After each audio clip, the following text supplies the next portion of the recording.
Ah sì, credo che sia un'occasione di visibilità, un'opportunità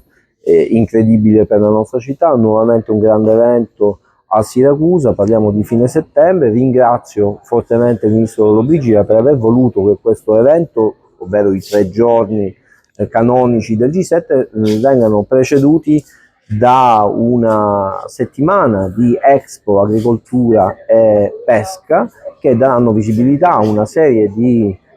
società, associazioni multinazionali che hanno chiesto e scelto di partecipare a questo evento per Siracusa, e ho voluto far presente che non ci sarà alcuna ortigia blindata come qualcuno immagina, ma invece le attività commerciali faranno, come dire, da contorno a quello che quotidianamente il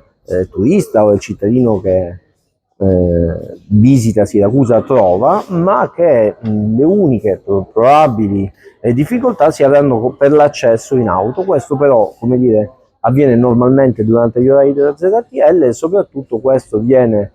fortemente agevolato dall'esistenza sul centro storico e non solo di una serie di servizi di trasporto che coprono il centro storico, in alcuni casi anche 24 ore su 24.